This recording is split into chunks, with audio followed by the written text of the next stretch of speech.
sucks.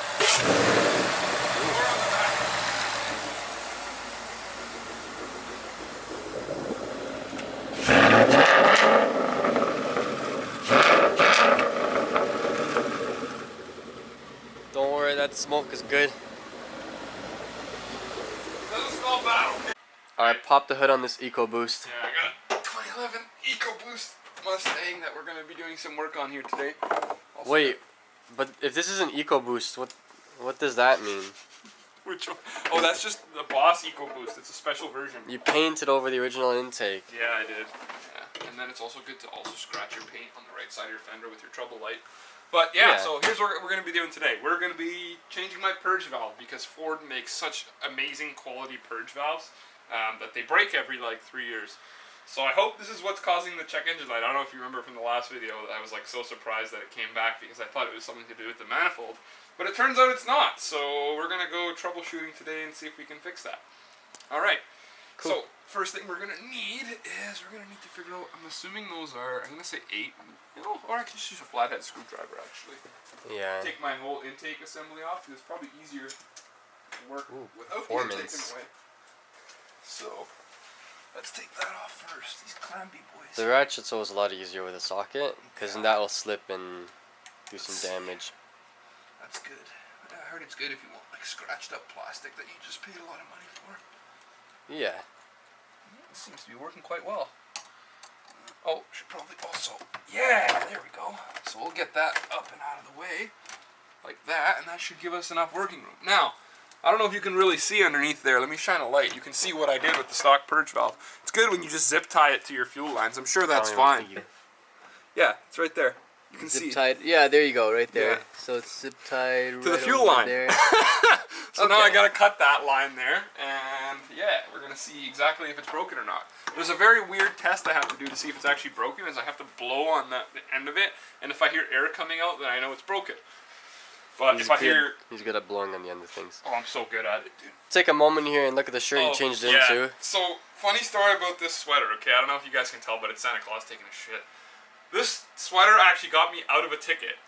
The cop said he liked my sweater and he started laughing. He went back to his car, didn't write me a ticket. So I'm going to assume safely that it was this sweater that got me out of a ticket. Yeah. So, yeah. Or he just liked the car you were driving. Oh, yeah. The daily Corolla that I definitely didn't get from my work for free, okay? Anyways, I'm trying to take out this electrical connector here, and it's a little bit of a pain in the ass. So I might need Mr. Daniel with one hand that he has free to hold the light. I don't know if I'm qualified to operate this kind of machinery. It's right here. I think I got it now. Also, so Ford decided, if you can shine the light right here, that it was a really good idea to put a clip on this thing that you have to do it like one screwdriver and then have to put another screwdriver for it to slide out. Well, so you don't steal it. Yeah, somebody's going to steal my $50 Motorcraft purge valve. They might. How they would have access to my engine bay without me knowing would be another great story, but I'm going to leave that like that while I grab another screwdriver from behind here. You mind just shine the light on top of that? My bad. Look at me not operating this machinery very well. That's okay. It should come off right now. I'm looking at it the best to the camera, not really for your eyes. Oh, this is good. Yeah, you know what would be a good idea? To get some McDonald's in a bit. It would be an excellent idea to take a break. Are you hungry? I am pretty hungry. Maybe I'll Uber eat some McDonald's here. You see what I'm doing? How I'm poking the flathead screwdriver towards myself? Never do that. Safe Mechanics 101. I went to school. Hey, he worked at Dodge. He knows what he's doing. I worked at the best shop. I'm sure at Dodge they had Coyote motors there, so. They did. All day long, every day. Things broke down like crazy. Dude, I'm telling you, I don't know if, like I said, I think I'm just special. Maybe. Oh! Hey, she's off. You have to take the clip all the way out first. So anyways, now you get your flathead. You loosen up the emissions hose that is too short that a good shop gave me. And I guess they were too cheap to give me an extra, like, maybe I'd say 3 centimeters of emissions hose. What is that, about 15 cents? Emissions hose. It's any kind of hose. Could have given you some cheap rubber. Oh, okay. It just snaps part of it off inside there? No. Okay, good. The wind was nice little snapping sound. Yeah, because it was sealed, right? Okay. So, now, what a lot of people say you have to do to test it, I don't remember exactly which end they said you have to blow in. And if you hear air coming out, I'm pretty sure it was this end. And you get to taste all the gasoline that's been, you know, evaporated from your car. Nice. So before I do that, it's like a delicacy. Yeah, I'm telling you, it's just, I don't know why more manufacturers don't do stuff like this. But I'm just gonna clean the whole inside of there out. Ooh, sounds like something's stuck open. So this is probably broken, to be honest. We'll see in a second. It's not broken. Heck. So you want to... Oh, wait. I guess I don't think it's broken. How do you justify if it's broken? How does this make any sense? Apparently if it has a hole... Actually, it could be... What also could be a thing is it could be either stuck open or stuck closed. So... So what happens if you blow on the other way? Let's see. Oh! It is broken! Listen! I heard like a little bit of air coming out. So there's a leak somewhere. I don't know where exactly. I don't really know how that works. The science behind that's a little bit weird to me. But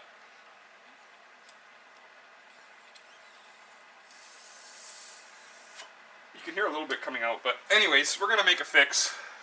This is now garbage. Also, it's broken here. Is this the original purge valve? Is there a date on this? Where is it broken? Like this fucking, the nut came out there or whatever, the little washer. Oh.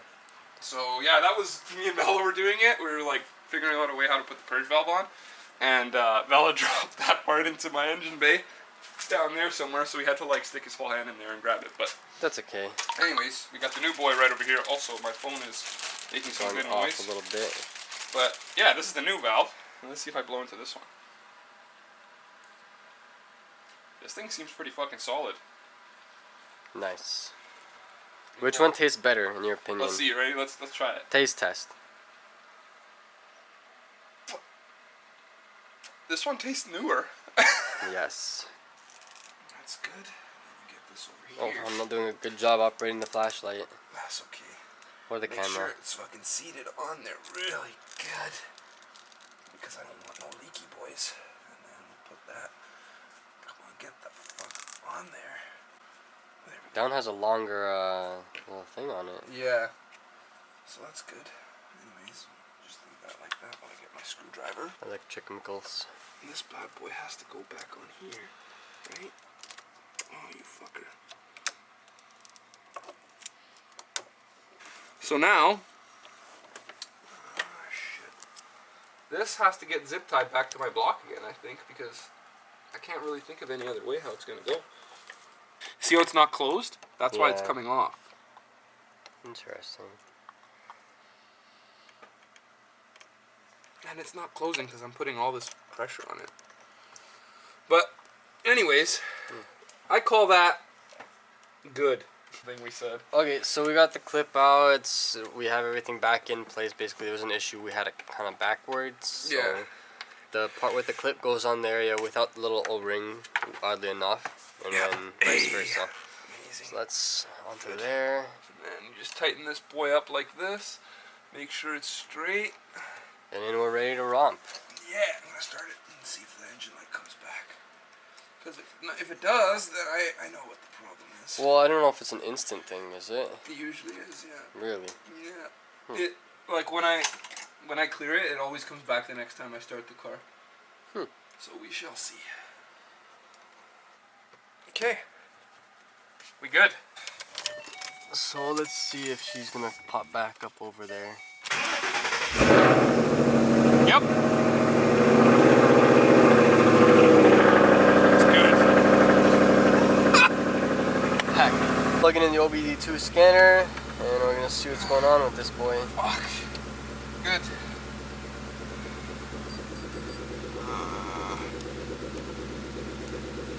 Let's see what we got. Maybe a different code today. Nope, same one. Heck. P0451. Evap sense, system pressure sensor, switch, circuit, range and performance.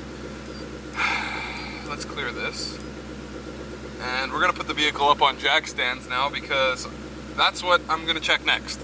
Is there's a little tube that when you change axle backs, it could like get like melted onto the actual axle back and close the tube up, which is what a lot of people have said on the forums and stuff like that. So that's what we're gonna check next. If that's not it, then I gotta take my rear seats out and I have to go change the fuel pressure sensor switch. Because if I can't fix it then after those 3 things, then I'm gonna take all the fucking emission shit out and throw it in the garbage because I'm so frustrated. We don't care about the planet. I plant trees once in a while and makes up for it. Yeah. Oh. So Joe's jacking up his car right now. From the diff, which I'm sure it's fine to lift by. Yeah, that's how you know they're sticky tires. Yeah. Holy fuck.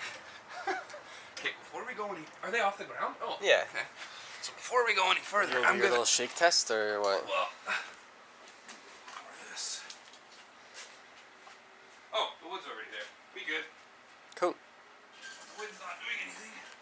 Okay, I got a chicken nugget in one hand and I got a camera in the other. Let's do this. All the way over there. Haha. Ah, shit. I'm actually being blinded by that window that's over there. Fuck, I need a light. Oh, fuck me. So that's the over axle pipe. Oh, it's right there. Is it fucking kinked in any way?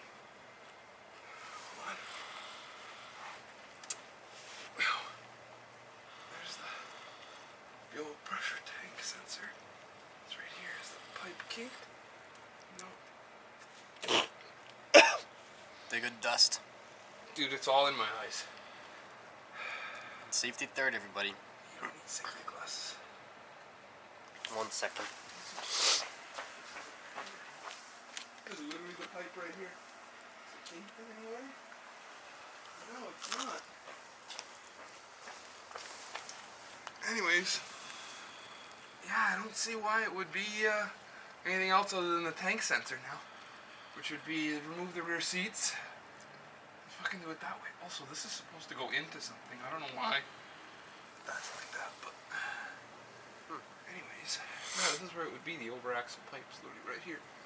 This is the line. Holy fuck. Can't really see with this angle. Like, it's not kinked or anything. This is literally the fuel tank pressure sensor right here. Like, if you see this wire I'm pulling on right now, and you see how it vents over here? Okay. This is literally what's causing my issue. Something along this line here is either, like, kinked, or it's just not on all the way. I've also heard a lot of people say that when they rust proof, which this car did have rust proof done, that rust proofing could clog one of the fucking ends here, and it would just not work properly anymore. But it doesn't seem to be the case right now. Unless it's somewhere here. What the fuck is that? Oh, it's just bright outside. So, let's see if I hear air coming out here. Ready? I just heard a whole bunch of fucking air escape. Did you hear it go? Nah. So what does that mean? So that means that this fucking filler neck is fucked. So what the guy did on YouTube was literally this. He just fucking fingered it a couple times and spray some WD-40, because this is the part that's broken here. It's like but not sealing. Cars don't really like to run on WD-40, so. No, I know. How good is that for that car? I'm sure it's probably not very good for it. But it's definitely this seal here that's not sealing tank, unfortunately. And that is a very expensive fix. So it looks kind of awkward to fix too.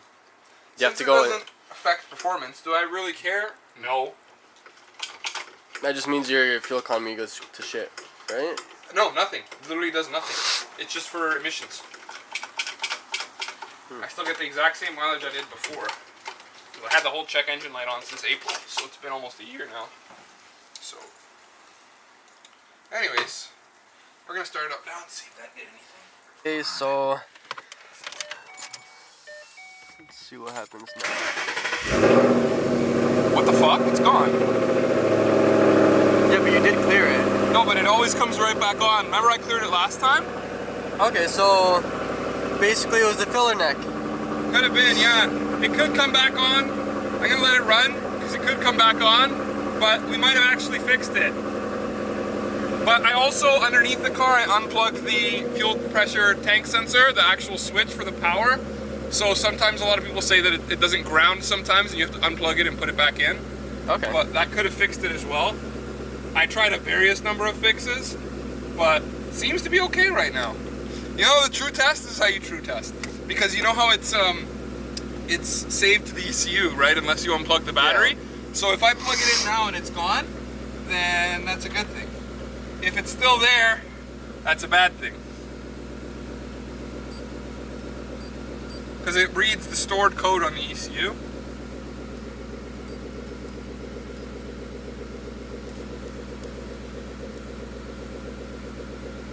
Wow, okay.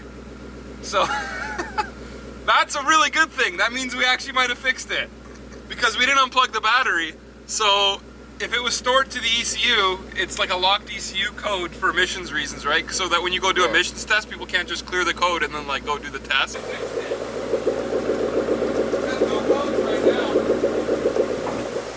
Yeah, we potentially fixed it by jiggling the gas cap thingy. That or the unplugging of the filler neck, or a combination of all three things. The purge valve, that, and whatever. Okie dokie. So that's how you maybe fix your engine light on your 2011 Mustang GT. See you next time, boys.